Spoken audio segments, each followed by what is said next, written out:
Hi అండి, నమస్తే.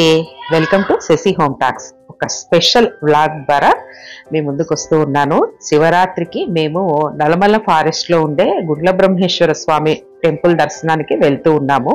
మా అక్క, బావ, నేను, మా వారు కలిసి వెళ్తూ ఉన్నాము. బావగారు తీసుకెళ్తున్నారు అనమాట. అంటే ఈ గుడికి వెళ్ళాలి అంటే అటవీ ప్రాంతంలో చాలా కీకారణ్యంలో ఉంటుందండి. స్పెషల్ పర్మిషన్ అయితే కావాలి. ఆన్లైన్ పర్మిషన్లు కూడా ఉన్నాయట. అటవీ శాఖ వారి అనుమతితో వెళ్ళాలి. మా బావగారు వాళ్ళ ఆఫీస్ వాళ్ళు వచ్చారు, రైల్వే వాళ్ళు మాకు తోడుగా వచ్చారు. వాళ్ళే మాకు డైరెక్షన్ అనమాట, వాళ్ళే తీసుకెళ్తూ ఉన్నారు. ఆ వాతావరణము ఇంకా ఎండలు ఎక్కువగా ముదరలేదు కదా, జస్ట్ ఇప్పుడే స్టార్ట్ అయ్యాయి. ఆ తర్వాత నంద్యాలకు వెళ్తూ ఉన్నాము. నంద్యాల చెరువు అనమాట ఇది. ఒకప్పుడు నంద్యాల అంటూనే మాకు స్టార్టింగ్ లోనే అరటి తోటలు కనిపించేవి. ఇప్పుడైతే స్టార్టింగ్ లో లేవండి, అన్ని వరి పంటలు వచ్చేసాయి తెలుగుగా వచ్చిన తర్వాత. ఆ తర్వాత నంద్యాల పట్టణంలోకి ఎంటర్ అయ్యాము. ఇక్కడ ఇంకా ఉపవాసం కదా ఆ రోజు, కొబ్బరి బొండాలు తాగేసి వెళ్దాము. మరి ఫారెస్ట్ లో మనకి ఏమీ దొరకవు, 4-5 గంటల ప్రయాణం చెయ్యాలి. చాలా చెప్పాను కదా, చాలా దట్టమైన అడవి. అయితే నంద్యాల నుండి గిద్దలూరు వైపు వెళ్ళాలి. ఇప్పుడు మేము గిద్దలూరు వైపు వెళ్తూ ఉన్నాము. గిద్దలూరు వరకు వెళ్లాల్సిన అవసరం లేదు, దిగువమెట్ట వరకు వెళ్తూ ఉన్నాము. అదంతా అటవీ ప్రాంతమే. చాలా బాగుండిందండి, ఎంత సంతోషంగా ఉండిందో. మేము కేరళ వెళ్ళినప్పుడు ఒక రకమైన అడవులు చూసాము, ఇక్కడ అలా నల్లమల ఫారెస్ట్లు ఒక రకంగా ఉంటాయి. కాకులు దూరని కారడవి, చీమలు దూరని చిట్టడవి లాగా అనిపించింది అనమాట. ఫారెస్ట్ లో కూడా వెళ్ళినప్పుడు ఎంత హాయిగా ఉంటుంది అంటే భయం ఏమి ఉండదు, చీమంత భయం కూడా ఉండదు. ఇక్కడ దిగువమెట్ట దగ్గర అక్కడ పర్మిషన్ కోసమే 1.5 గంటల సేపు ఆగామన్నమాట. పర్మిషన్ అంటే వాళ్ళు రాసిస్తారు వెహికల్ నంబరు, ఆ తర్వాత వెహికల్ పేరు, ఇవన్నీ కూడా రాసి పంపిస్తారు. ఒక్కొక్క వెహికల్ అక్కడే మనకు సమయం పడుతుంది. కొన్ని వెహికల్స్ కి అనుమతి ఉందట, కానీ ఈసారి స్పెషల్ పర్మిషన్ ద్వారా ఒక 300-400 వెహికల్స్ కి పర్మిషన్ వచ్చింది అని అన్నారు. చూడండి, పులులు, జింకలు, దుప్పులు, ఆ తర్వాత చాలా రకమైన అటవీ జంతువులు ఇక్కడ రక్షింపబడుతూ ఉన్నాయి. అభయారణ్యం అన్నమాట ఇది. అయితే అర్లీ మార్నింగ్ 9 లోపు వెళ్తే పులులు కూడా దాటుతూ ఉంటాయి ఆ మార్గంలో అని చెప్తారు. నేనైతే ఇంత కష్టపడి వెళ్ళినందుకు ఒక్క జంతువు అన్న అటవీ జంతువు కనిపిస్తుందేమో అని అనుకున్నాము. కానీ చెప్తాను ఏం కనిపించాయి ఏమి అనేసి. వెళ్ళండి, మాతో పాటు రండి. మాకు కూడా పర్మిషన్ లెటర్ అంటే రాసిచ్చారు, నో అబ్జెక్షన్. వెహికల్ పేరు, తర్వాత కారులో ఏమీ లేవు. మేము వెళ్ళిన కారులో అగ్గిపెట్ట కూడా వాళ్ళు తీసి బయట పడేస్తారు, ప్లాస్టిక్ కూడా తీసుకెళ్ళడానికి వీలు లేదు. ఇంకా పర్మిషన్ దొరికింది, లోపలికి వెళ్తూ ఉన్నాము. అయితే ఒక 4-5 కిలోమీటర్ల వరకు ఈ చిన్న చిన్న గుండ్ల లాంటివి రస్తాలో కనిపిస్తాయి. కొంచెం స్లో ఉంటుంది బండి. ఆ తర్వాత ఇది మట్టి రోడ్డే, ఆ తర్వాత బాగుంది. కాకపోతే కొంచెం లేటుగా చేరుకోవడం వల్ల, అంటే మేము అక్కడికి చేరుకునేసరికే 10-10:30 అయింది. ఆ తర్వాత 10:30 నుంచి 12 దాకా ఆగాము అక్కడ. ఒక్కొక్క వెహికల్ చెక్ చేయాలి కదా, అదే సమయం మనకు వెయిటింగ్ అనమాట. మార్నింగ్ అంత ఉండవు. అయితే ఒకే రూట్లోనే వచ్చే వెహికల్స్, వెళ్లే వెహికల్స్ ఉంటాయి. మేము కాస్త మధ్య దూరం వెళ్ళిన తర్వాత రిటర్న్ వెహికల్స్ కూడా కనిపించాయి అనమాట. అర్లీ మార్నింగే వెళ్లే వాళ్ళు ఉంటారు. అయితే ఈ గుండ్ల బ్రహ్మేశ్వర స్వామి గురించి చెప్పాలి అంటే, అశ్వత్థామ స్వయంగా ఈ గుండ్ల బ్రహ్మేశ్వర స్వామిని ఇక్కడ ప్రతిష్ఠించారట.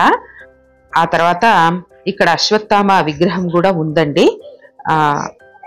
ఈ అటవీ ప్రాంతాన్ని, అంటే ఈ అడవిని అర్జునుడు తన తీర్థయాత్ర సమయంలో ఈ ప్రాంతాన్ని దర్శించుకున్నాడట. ఆ తర్వాత మాకు తీసుకెళ్లే మాతో పాటు వచ్చిన వాళ్ళు కూడా ఏం చెప్పారంటే, అప్పుడప్పుడు నెలకొకసారి వెళ్ళి దీపారాధన చేస్తూ ఉంటారు అటవీ శాఖ వారి పర్మిషన్తో. అప్పుడు ఆల్రెడీ దీపారాధన చేసి ఉండడం గమనిస్తారట.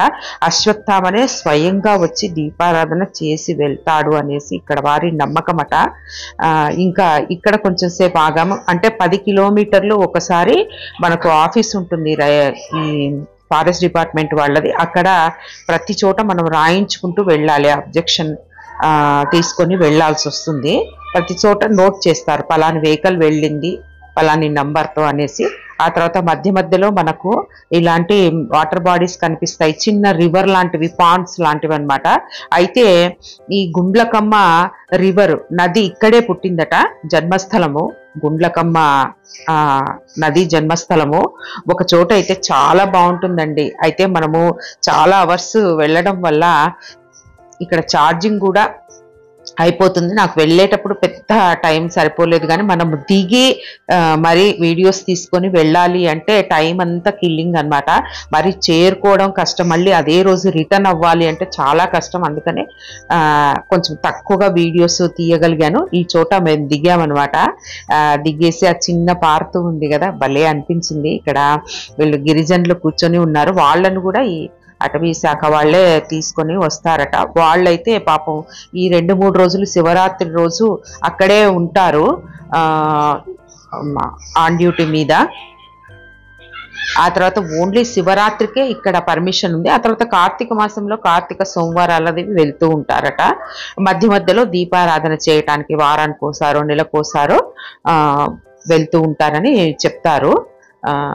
గుడి కూడా ఈ మధ్య ఎన్ని సంవత్సరాలైందో నాకు కరెక్ట్గా తెలియదు, కానీ కట్టారట మరి పాత గుడిని. బాగుండిందండి, చాలా బాగుండింది. మేము చేరేసరికి 3:30 అయిపోయింది. యాక్చువల్గా అయితే 1 గంట లోపల చేద్దామని అనుకున్నాము. రిటర్న్ వెహికల్స్ బాగా రావడం వల్ల కొంచెం లేట్ అయిపోయింది.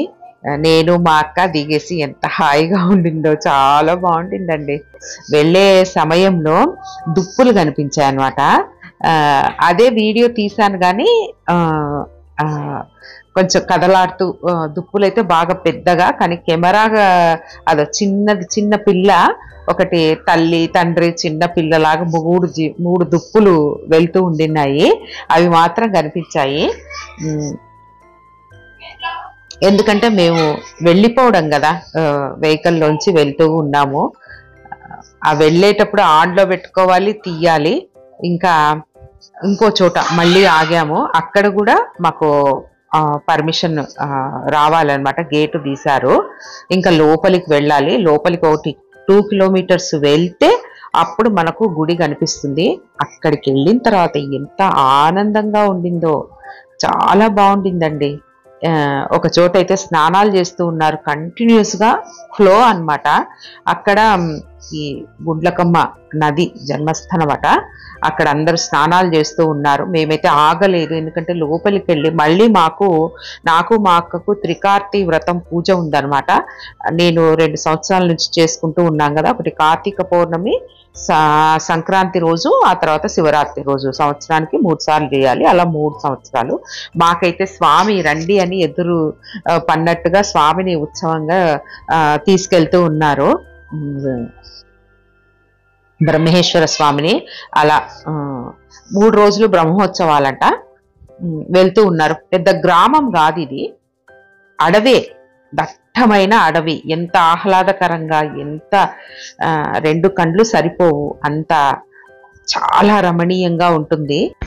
ఇక్కడ రాత్రి బస చేసే వాళ్ళు కూడా ఉంటారట. అలాగే పట్టాలు వేసుకొని పండుకున్నారు. ఇంకా గర్భగుడిలోకి వెళ్ళిపోయినాము, కాళ్ళు కడుక్కొని. అక్కడ డ్రమ్ములతో నీళ్లు పెట్టినారు, కోనేర్లు ఉన్నాయి అక్కడ. అవి మోటార్ ద్వారా తోడేసి డ్రమ్ముల్లో నీళ్లు పెట్టారు. స్వామి చూడండి, అందరూ దర్శనం చేసుకోండి.